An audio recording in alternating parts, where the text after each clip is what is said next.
Olá, pessoal, tudo bem com vocês? Antes da gente iniciar o conteúdo de interação gênica, que é o conteúdo de hoje, vamos relembrar um pouquinho sobre o sistema BO, ou tipagem sanguínea, que vocês viram na aula passada? Lembra que eu mandei uma videoaula para vocês, aí vocês fizeram um mapa mental e tudo mais? E eu não coloquei nenhuma atividade mais consistente a respeito de tipagem sanguínea, né? Então eu quero trazer para vocês na aula dessa semana, para que vocês possam fazer uma atividade mais consistente a respeito desse assunto, tá? Então o sistema BO, ele é muito importante dentro do estudo da genética, porque ele entra como um dos exemplos de alelos múltiplos. Lembra daquele do chinchila, onde nós tínhamos uma variação de um gene para uma mesma característica? No sistema BO é a mesma coisa. Nós temos uma variação, né, de um gene, temos um tipo específico de produção de proteínas no mesmo gene e possibilitando uma variação quanto ao mesmo tipo de característica, que é a tipagem sanguínea.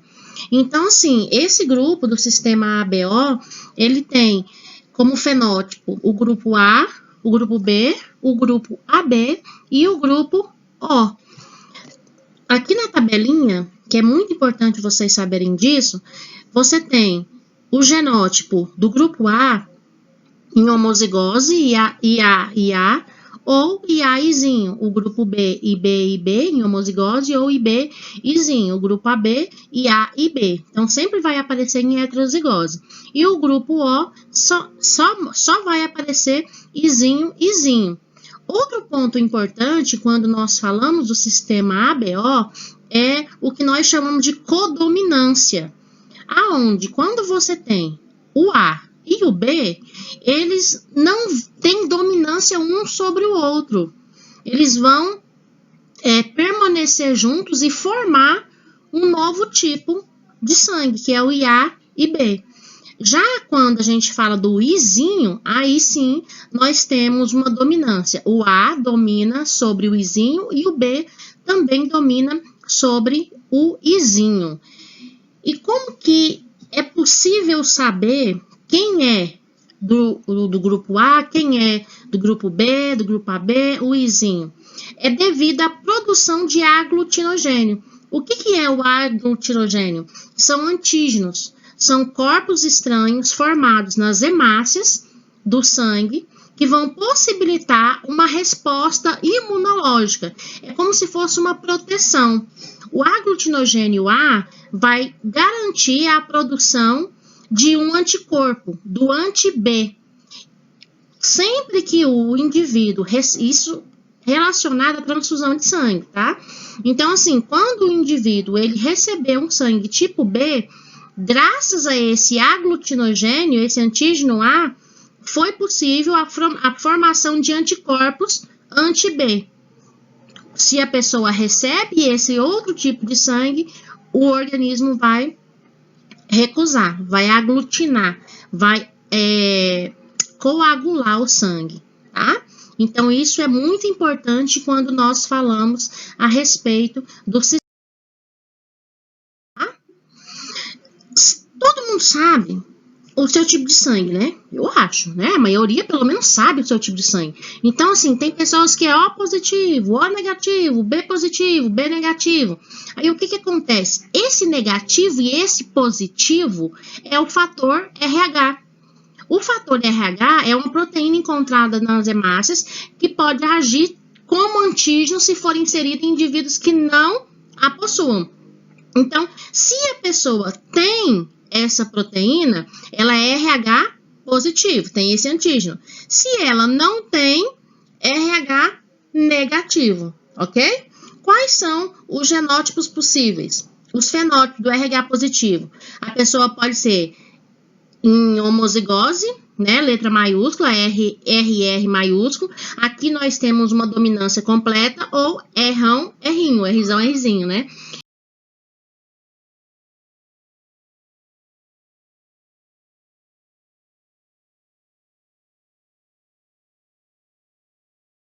Agora sim, vamos para a interação gênica. O que é interação gênica? É quando dois ou mais pares de genes são responsáveis por uma característica apenas. E o que acontece?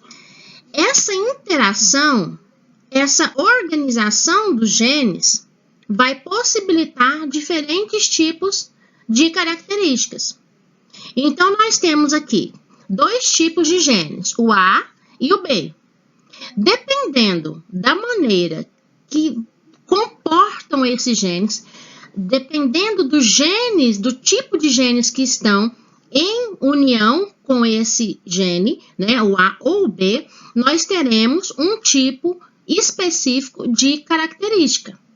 Então, a produção de um determinado tipo de proteína, um determinado tipo de enzima, vai indicar que tipo de característica eu estou tendo naquele indivíduo, está sendo expressa naquele indivíduo. Por exemplo, nós temos aqui a cor de uma espécie de flor. Nós temos o gene A e o gene B. E o que acontece? Nós temos pigmento branco, pigmento rosa e o pigmento vermelho. Só que nós só temos dois tipos de genes. Só que nós vamos ter a característica cor da planta. Então, entre o branco e o vermelho, nós temos o rosa. Então, dependendo da interação que nós tivermos do gene A e do gene B, nós vamos ter uma flor rosa. É como se a gente estivesse misturando as tintas. Nós tivéssemos uma nova cor. A gente não tem uma dominância, a gente tem sim uma integração desses genes, possibilitando a formação de uma determinada característica. Propicia variações de características, entenderam? Um bom exemplo de interação gênica é a crista, o jeito da crista do galo. Nós não temos aqui apenas dois tipos de genes. Dependendo da maneira com que esses genes se comportam, sendo a maneira com que eles se organizam, o tipo desse gene, tá? Vai favorecer a expressão de um tipo diferente de crista de galo. Tem a crista noz, crista rosa, crista ervilha e crista simples. Para cada uma delas tem um grupo de genótipos diferentes, porém com dois tipos de genes apenas. Então, esses genes variam entre dominantes e recessivos, digamos assim, né, que a gente põe a letra maiúscula e a minúscula para poder representar isso. Então, a expressão desses indivíduos quanto à crista vai depender da quantidade de determinada enzima que é produzida por esses genes. E como que a gente percebe isso? Nós percebemos isso graças a essas expressões genotípicas, ok? A mesma coisa acontece com a pelagem dos ratos. Lembra lá do coelho? Né? O coelho não tinha também o selvagem, a gutia e tudo mais? Só que lá nós tínhamos a variação de um gene específico. Aqui nós temos a variação de dois genes, tá? Então, nós temos fenótipo selvagem, aguti, nós temos todas essas possibilidades. O preto, todas essas possibilidades. Albino, produzido por epistasia, significa que ele é produzido pela associação de determinados genes. Então, essa variação, essa interação vai garantir diferentes tipos de indivíduos com características referentes à pelagem. Aí nós temos aqui um outro exemplo de mecanismos de transmissão de características de expressão genética, que é a pleiotropia. A pleiotropia é uma palavra que vem do grego, significa pleio, muito, e tropo, mudança. O que significa isso? Significa que um par de alelos provoca efeitos múltiplos, como se fosse um efeito colateral, entende? A acetenúria, ela é um tipo de característica que faz com que o gene que codifica essa enzima, essa característica, ele não produza a fenilalanina hidroxilase. Então, se não produz essa enzima, há uma série de modificações, de disfunções metabólicas que fazem com que esse indivíduo ele desenvolva uma série de situações e de problemas de saúde. Então, no caso, a erupção cutânea, retardo mental, náusea e vômito, comportamento agressivo ou autoagressivo, hiperatividade, odor corpóreo característico. Então, o que acontece? Junto com essa não produção de uma determinada enzima, vem uma série de outros fatores que fazem com que essa doença, com que essa mutação, ela seja, então, configurada de determinada forma, tá? Vocês entenderam aqui a questão da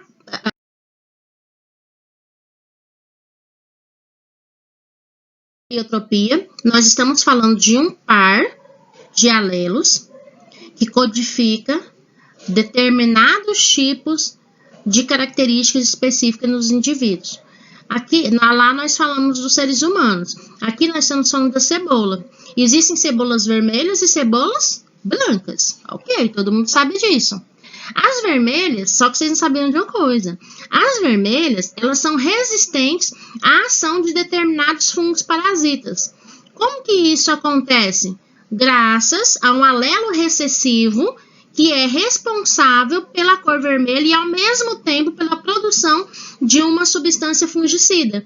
Então, nós temos aí duas características. Além desse alelo recessivo, ele produzir essa pigmentação avermelhada, ele também possibilita essa ação fungicida, como se fossem ali características aliadas uma à outra.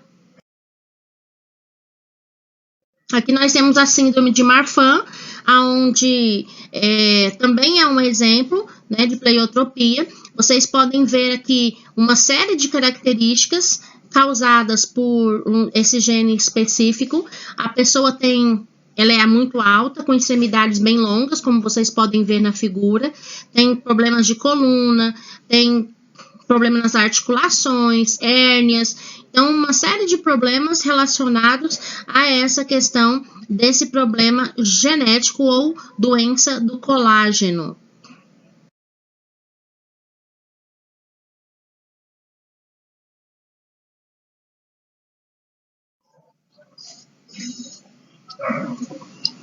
E por fim, não menos importante, nesse monte de mecanismos de transmissão de características, o comportamento dos genes, eles são diferentes em cada aspecto do nosso corpo, da nossa formação, da nossa estrutura. E quando a gente fala da gente, é até interessante você estudar e entender como que funciona esse processo.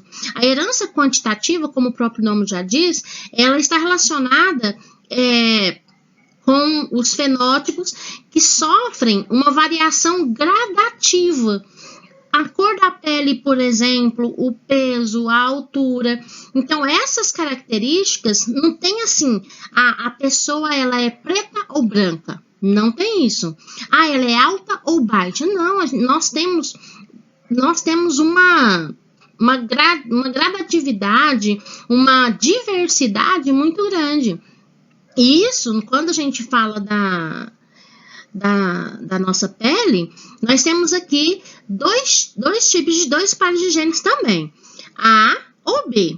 O A ou B minúsculo, eles representam a produção mínima de melanina.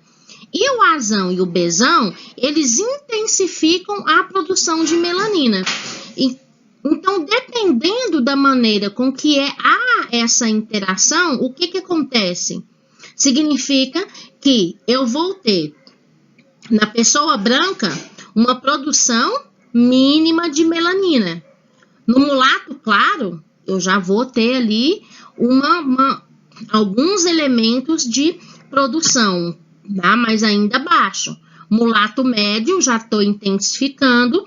Mulato escuro, vocês podem ver aqui que nós temos mais genes representados pela letra maiúscula, o que indica que nós temos uma intensificação da produção de melanina. E o negro, produção nível hard top power de produção de melanina, ok? Então, assim, uma pessoa branca casa com uma pessoa negra, o que acontece? a criança vai nascer mulatinha, né? Não vai nascer como se fosse ali, novamente, a mistura de tintas que eu falei para vocês anteriormente.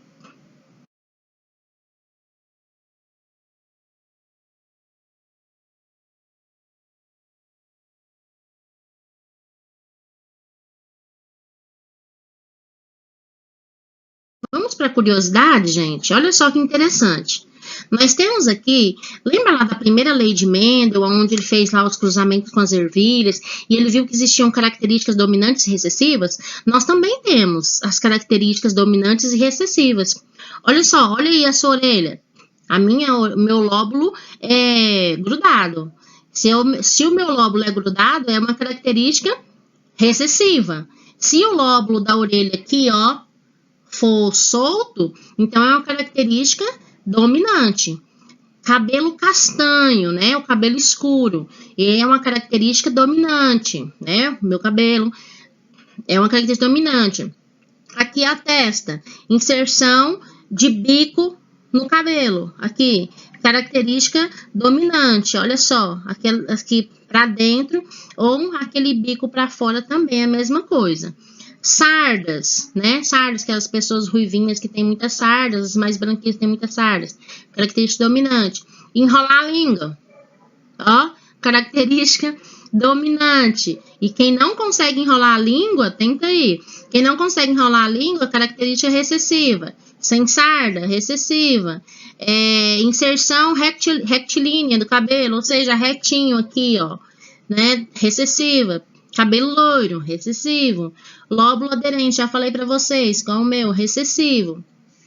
Então, é importante a gente saber isso, sim, em termos de curiosidades. Existem características que são por herança quantitativa, por interação gênica, mas existem aquelas características que ou é ou não é, né? Então, isso vai depender muito da árvore genealógica, da nossa parentela e tudo mais. Importante que eu quero salientar para vocês é diferenciar a pessoa que é branca, que eu estou falando lá, Azinho, Azinho, Bezinho, Bezinho, quanto a formação e a produção de melanina, né, menos e mais e tudo mais, específico, do albinismo. O albinismo é uma anomalia genética, tá? Na qual ocorre um defeito na produção de melanina. O branco, ele produz melanina, menos, mas produz. Então, no caso do albinismo, a produção, ela vem com defeito, vem com problema. Então, ela causa ausência total ou parcial da pele, dos olhos, do cabelo. Então, a pessoa branca, ela pode ter o cabelo preto, ela tem os cílios normal, pode ter o olho escuro. Já o albino, não. O albino é muito característico. E outra coisa, o albinismo, ele é hereditário e aparece com a combinação de 2 genes recessivos. Ah, professora, 2 pessoas normais, elas podem ter um filho albino? Pode ter sim. Se a pessoa carregar, se o pai carregar o gene do albinismo e a mãe carregar o gene do albinismo, pode sim ter essa característica. Como que eu sei? Não, é mais uma vez a questão do estudo da árvore genealógica, né? Da hereditariedade, se tem alguém na família que tenha albinismo e tudo mais. Uns exemplos. É até bonito, né, gente? Olha só. Eu acho, é diferente, né? Olha, vocês estão vendo os olhos bem claros, os pelos brancos, né? E então essas pessoas, elas têm que tomar muito cuidado com a pele, né? Não pode submeter ao sol, até para enxergar elas têm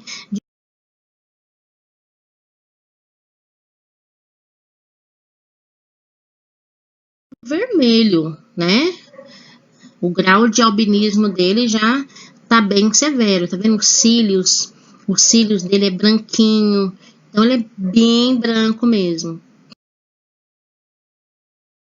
E não acontece somente com seres humanos. Olha só, gente, que louco. É muito lindo, né? A natureza, ela é maravilhosa.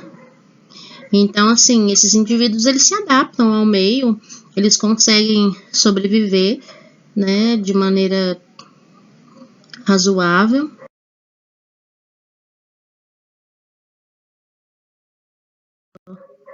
Né, o koala branquinho do olho vermelho, também, né, um nível bem agravado de albinismo. Pessoal, então é isso. Tchau. Um abraço para vocês, tá? Façam as atividades, tentem fazer, se esforcem para poder fazer as atividades. Nada de moleza. Vamos, sabe? Vamos fazer. A gente consegue. E eu tenho certeza que vocês vão conseguir. Então, assistam a videoaula. Se vocês tiverem dificuldades, me chamem, tá? Para que nós possamos. Não vai na internet copiar as questões, fazer os treinão, moço. Tá? Pergunta, que senão vai passar. Isso aqui a gente precisa. Eu tô avançando. Se vocês não tiram dúvidas comigo, algumas pessoas tiram, outras não, mas eu tô avançando. Tá bom? Abraço, beijo para vocês, fica com Deus, viu? Juízo.